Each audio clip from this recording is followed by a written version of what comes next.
Assalamualaikum warahmatullahi wabarakatuh. Alhamdulillahirobbilalamin. Semoga Allah merahmati kita semua. Kali ini akan dibacakan biografi Syekh Nawawi Al-Bantani dan keistimewaannya. Namun sebelum ke kisahnya, jika berkenan silakan subscribe channel Berkah Kiai, like, komen dan share. Terima kasih. Nama lengkapnya adalah Abu Abdi Al-Mukti Muhammad Ibnu Umar Ibni Arabi Al-Tanara Al-Bantani. Dilahirkan di Kampung Tanara Serang, Banten pada tahun 1813 Masehi, 1230 Hijriah. Ia lebih dikenal dengan sebutan Muhammad Nawawi Al-Jawi Al-Bantani. Ayah Syekh Nawawi bernama Kiai Haji Umar, seseorang yang memimpin masjid dan pendidikan Islam di Tanara. Ibunya Jubaidah, seorang penduduk setempat. Kiai Haji Umar menjabat sebagai penghulu agama, jabatan yang diberikan oleh pemerintah Belanda untuk mengurusi masalah-masalah agama Islam di Kecamatan Tirtayasa. Muhammad Nawawi adalah anak tertua dari 4 bersaudara laki-laki, Ahmad Sihabuddin, Tamim, Said, Abdullah dan 2 saudara perempuan, Syakilah dan Sahriyah.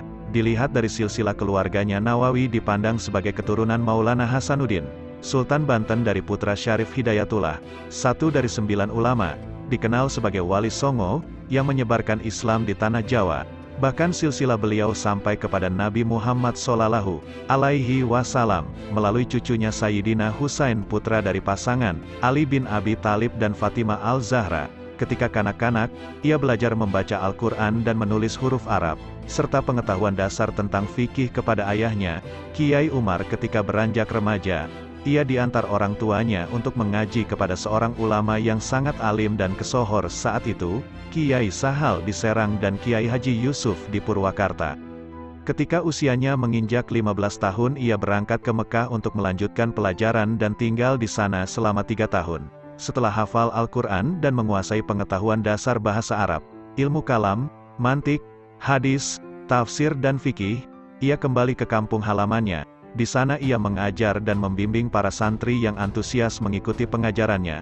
Namun tidak kurang dari 1 tahun, ia kembali ke Mekah untuk melanjutkan pelajaran tingkat mahir di bawah bimbingan sejumlah ulama besar di sana, Syekh Ahmad Hatib Sambas, Syekh Abdul Ghani Bima, Syekh Yusuf Sumbulaweni, Syekh Ahmad Nahrawi, dan Syekh Abdi Al-Hamid Al-Dagistani.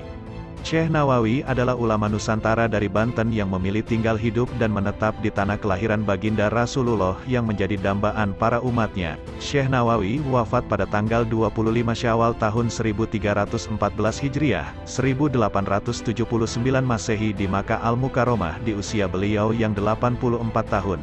Beliau wafat dalam keadaan sedang menyusun karya tulis sebagai syarah kitab Minhaj at-Talibin karya Al-Imam Yahya Saraf Ibnu Musa Hasan Ibnu Husain Ibnu Muhammad Ibnu Jama'ah Ibnu Hujam Al-Nawawi. Salah seorang ulama yang diikuti pemikiran-pemikirannya dalam soal agama terutama di bidang fikihnya, Syekh Nawawi dimakamkan di kediaman selama hidupnya yaitu di kampung Syibi Ali Makkah Al-Mukarramah. Jenazahnya dimakamkan di Mala. Kuburannya dekat dengan kuburan Ibnu Hajar dan Asma binti Abu Bakar Al-Siddiq. Guru Syekh Nawawi Al-Bantani. Terdapat 2 tempat yang berbeda ketika Syekh Nawawi menimba ilmu pada guru-gurunya, yaitu di Tanah Jawa dan di Mekah. Pendidikan di bawah bimbingan beberapa ulama di Jawa, yaitu 1. Kiai Haji Umar Ibn Arabi, merupakan ayah Syekh Nawawi sendiri. Ia adalah ulama besar yang diangkat oleh pemerintah kolonial sebagai seorang penghulu Tanara. Umar Ibn Arabi memberikan pengajaran bahasa Arab dan dasar-dasar hukum Islam kepada Syekh Nawawi yang ketika itu masih berusia 5 tahun. Ia wafat di Tanara tahun 1826 Masehi ketika Syekh Nawawi berusia 14 tahun. 2. Kiai Sahal Lopang Cilik Serang. 3. Haji Raden Yusuf Purwakarta, merupakan salah satu guru Syekh Nawawi yang memiliki hubungan erat dengan perkembangan sejarah Purwakarta Karawang. Pendidikan di bawah bimbingan para ulama di Mekah, yaitu 1. Syekh Ahmad Hatib Sambas. Nama lengkap ulama ini adalah Ahmad bin Abdi Ghafar bin Abdallah bin Muhammad Sambas. Ia lahir di Sambas, Kalimantan Barat pada tahun 1217 Hijriah, 1802 Masehi. 2. Syekh Ahmad Al-Nahrawi. Syekh Ahmad Al-Nahrawi mengarang sebuah kitab bidang teologi, Al-Dur Al-Farid. Syekh Nawawi, yang cemas dengan gejala umum bahwa umat Islam umumnya tidak mengetahui rukun-rukun iman dengan baik, berpendapat bahwa keimanan harus didasarkan pada pengetahuan mendalam tentang rukun iman ini. Dalam Al-Dur Al-Farid, Syekh Ahmad Al-Nahrawi mendiskusikan rukun iman tersebut dalam cara yang sederhana sehingga mudah dipahami oleh kalangan awam. Struktur pembahasan Al-Dur Al-Farid sama dengan pembahasan Umi Al-Barahin. 20 sifat Tuhan didiskusikan satu persatu bersama dengan dalil-dalilnya. Karya ini diberi syarah, penjelasan, oleh Syekh Nawawi dalam karyanya Fath al-Majid. 3. Sayyid Abdi Allah bin Salih Zawawi. 4. Syekh Abdul Ghani Bima. 5. Syekh Ahmad bin Zaid. 6. Syekh Yusuf Al-Sunbulaweni. 7. Abdul Hamid Al-Dagistani Al-Sanawani. 8. Syekh Ahmad Al-Dimyati. 9. Ahmad bin Zaini Dahlan. 10. Muhammad Hatib Duma Al-Anbali. 11. Sayyid Ahmad Al-Marsafi Al-Masri. Murid Syekh Nawawi Al-Bantani setelah menamatkan pelajaran tingkat mahirnya. Sejak tahun 1860 Syekh Nawawi mengajar di rumahnya di Suklail, Sib Ali Makkah.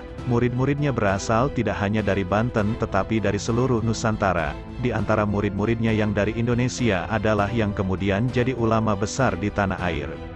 Terdapat 44 ulama besar dari Nusantara dan India yang pernah menjadi murid dari Syekh Nawawi Al-Bantani yang secara konsisten mengajarkan karya-karya Syekh Nawawi kepada para santrinya.